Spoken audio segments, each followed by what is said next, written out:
कल्याण में थाने में गोलीबारी के मामले में भाजपा के पूर्व विधायक गणपत गायकवाड़ के बेटे वैभव गायकवाड़ अभी भी फरार है। महेश गायकवाड़ ने पुलिस पर गंभीर आरोप लगाते हुए कहा कि आम नागरिकों के लिए एक न्याय और भाजपा पदाधिकारियों के लिए दूसरा न्याय होता है। उन्होंने चेतावनी दी है कि अगर वैभव गायकवाड़ को जल्द गिरफ्तार नहीं किया गया तो जन आंदोलन शुरू किया जाएगा।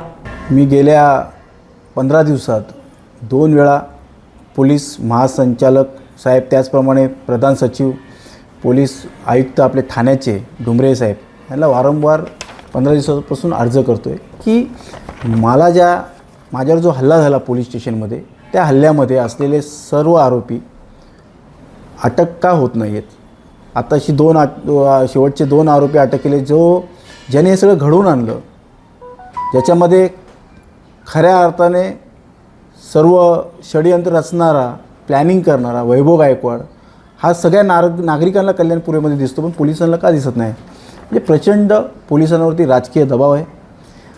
गणपत गायकवाड यांना जे हॉस्पिटलला महिन्यातून 1-2 वेळा आणून त्यांना ॲडमिट केलं जातं। इतर आरोपी पण जेलमध्ये आहेत, त्यांना अशी सुविधा मिळत नाही। कुठेतरी राजकीय दबावाखाली हे सगळं चालू आहे आणि भाजपाच्या पदाधिकाऱ्यांना आणि सामान्य माणसांना वेगळा न्याय मिळतो आहे हे पुन्हा एकदा दिसून आलेलं आहे। मला जर आता ह्या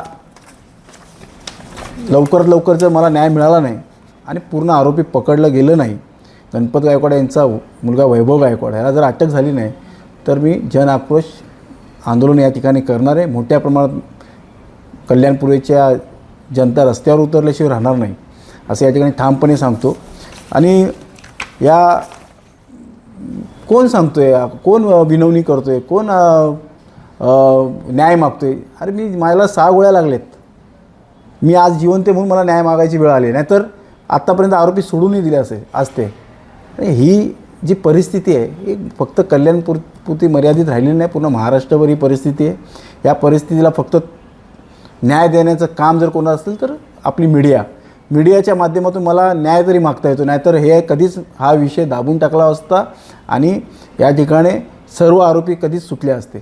आज न्यायदेवतेवर सुद्धा प्रश्न उद्भवतोय, संशय येतोय की आपण पोलीस स्टेशनमध्ये गोळीबार झालेला आहे, ज्या ठिकाणी गोरगरिबांना ज्यांच्यावर अन्याय होतो त्यांना जिथे न्याय मिळतो तिथे गोळीबार झालेला आहे। अशा ठिकाणी न्यायालयात सुद्धा त्यांना जामीन मिळतोय। म्हणजे मला वाटतं आता येणाऱ्या काळामध्ये जेवढे पण गुन्हेगार पार्श्वभूमी असलेले लोक पोलीस स्टेशनमध्येच अशा पद्धतीचे हल्ले करतील आणि मर्डर पाडतील, खून खराब त्या पोलीस स्टेशनमध्ये होणार आहे येणाऱ्या काळामध्ये, कारण की अशा पद्धतीचा न्याय मिळेल अशी अपेक्षा नव्हती मला। जर आता या गुन्ह्यातला मेन सूत्रधार जो वैभव गायकवाड आहे तो जर अटक झाला नाही तर मी जन आक्रोश आंदोलन या ठिकाणी उभं करणार आहे आणि हे पूर्ण महाराष्ट्रभर दिसणार आहे।